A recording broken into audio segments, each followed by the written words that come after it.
In today's video, I'm going to teach you how to convert PNG file to vector in Adobe Illustrator. To get started, open Adobe Illustrator and make sure your PNG image is already placed into your document. The goal here is to turn a regular raster image, which is made of pixels, into vector artwork made of editable paths. This is especially useful if you want to scale your design without losing quality or make cleaner edits later.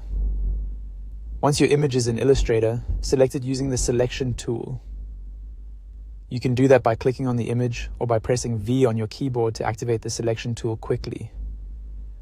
Make sure the PNG itself is selected before moving on, because Illustrator needs to know which image you want to trace.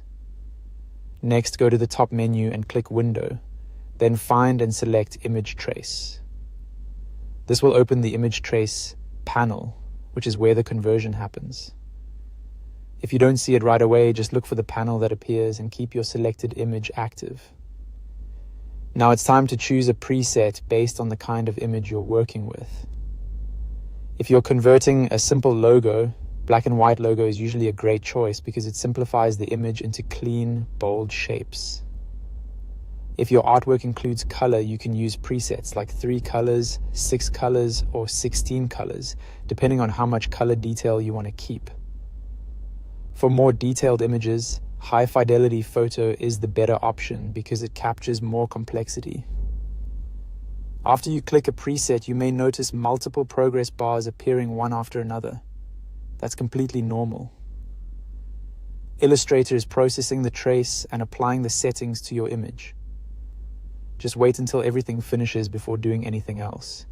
It can take a little longer depending on the size and detail of the PNG. Once the trace looks the way you want, find and click Expand in the same panel area. This is the step that actually converts the traced result into editable vector paths. Without expanding, the image is still just a trace preview, so this part is important if you want to edit individual shapes and anchor points. At this point, your PNG has been converted into editable vector paths. That means you can now adjust the artwork more freely inside Illustrator, whether that's changing colors, moving shapes, or refining the design. If your result doesn't look perfect on the first try, you can always go back, try a different preset, and see which one gives you the cleanest result for your specific image.